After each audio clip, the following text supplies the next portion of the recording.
On a clear day when the sky is blue and there's just enough breeze to blow the clouds away, you can stand on the big hill above the valley and watch Duck and Oliver far below, busily at work on Duck's branch line near the sea. The two engines are very proud of their matching coats of gleaming color. Oliver is a Great Western tank engine. Oliver often talks about the time that Douglas saved him from scrap.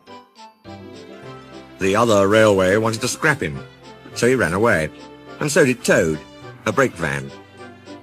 At the last moment they were nearly caught, but Douglas saved them.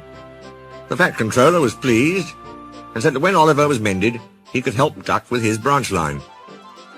"We'll give you all Great Western colours, like Duck," he said kindly. "That will help you to forget your troubles." "Oh, thank you, sir," said Oliver happily. "If it wasn't for his help," Oliver will say, "I might have been caught when I ran away from the scrapyard, and I would never have come to live here on Sir Topham Hatt's railway." Duck's branch starts from the big station. When Oliver started work, he often met other engines there. The other engines all wanted to know about Oliver's adventures. "Amazing," Henry would remark. "Oliver," said James, "has resource." "And sagacity," put in Gordon. "What does that mean?" whispered Percy. "I think," replied Thomas, "it's about being clever and wise." "He is," finished Gordon, "an example to us all." "You're too kind," giggled Oliver modestly. But he was only a tank engine after all. No big engine had ever said admiring things to him before.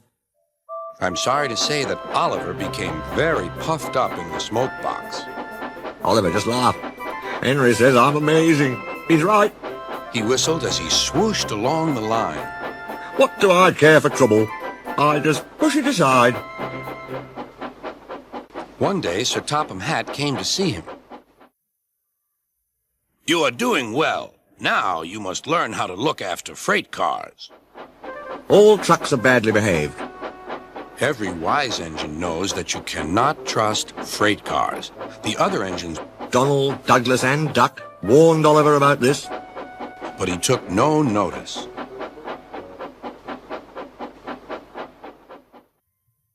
"You think I can't manage," he said huffily. "Gordon knows better. He says I'm sagacious."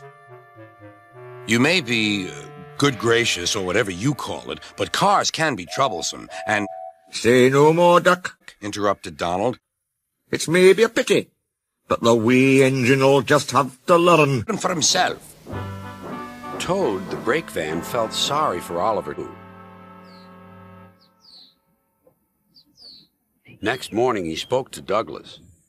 "I'm worried, Mr. Douglas." "He's proud, he's conceited, he's heading for trouble. I feel it in my frames." "Where's it going to end?" "Who knows?" sighed Douglas. Today, Oliver took the trucks by himself for the first time. He pulled the loaded ones to a siding and pushed empties to the chute.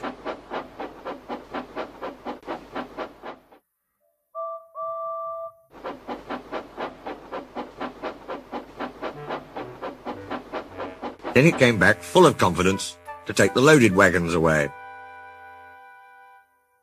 The loaded trucks were comfortable and didn't want to move. They had just realized, too, that they had a different engine. "Duck, we know," they grumbled. "And Donald, and Douglas. What right has Oliver to poke his funnel in here?" "We want Duck!" Or Donald. "Or Douglas!" "Look sharp," puffed Oliver. "Smart it up." "That's not the way to speak," hissed the cars. "We'll get even." "Pay him out." Oliver heard nothing The trucks moved off easily, at first. and Oliver thought he had them in control. "Trucks," he told himself proudly, "don't play tricks on me. I'll arrange them on the middle road and start away as soon as Duck arrives. I can't understand why he says they're so troublesome." They reached the station's throat. Then suddenly, Oliver felt them push forward. His driver applied the brakes, Oliver's brakes came on with a groan. but they were useless against the Loaded, surging trucks. They pushed forward, yelling, "On, on, on, on, on!" On, yelled the cars. Oliver fought hard, but still they forced him on and on. Him on and on and on.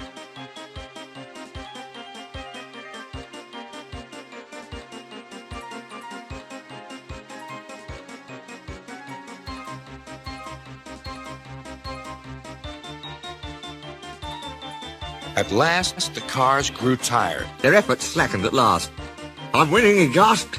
If only... gasped Oliver. But it was too late. One moment his rear wheels were on the rails, the next they had none. And Oliver lay bruised and bemused, bunker down in the turntable well. with a deluge of ballast all round him. When Duck arrived, he was stopped outside the station and flagged to the platform. Duck surveyed the damage. "Hello, Oliver," he remarked. "Are you being a good gracious engine? Beg pardon, of course, but we don't really like that sort of surprise. Donald and Douglas will miss their turntable." Until it is mended. That evening, Oliver was hauled gently to safety. Ed, Donald and Douglas spoke pungently in Scots, and the Fat Controller spoke pointedly in English. All three left Oliver in no doubt at all, but so far from being sagacious, he was a very silly engine. I'm sorry, sir, He said to Sir Topham Hatt.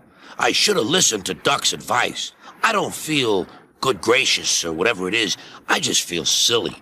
Well, Oliver, Replied Sir Topham Hatt. now you know the damage cars can do. Yes, I do, sir. I look like a load of scrap iron. Oh, I don't think so, laughed Sir Topham Hatt. But you do need to go to the works to be mended. The other engines now felt sorry for Oliver. The branch line won't be the same without you, whistled Duck. Come back soon. A few days later, Oliver did come back.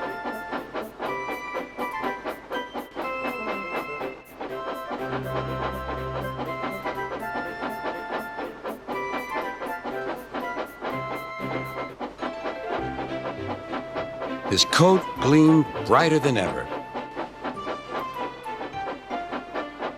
He was a wiser engine, too, and never made a mistake about cars again.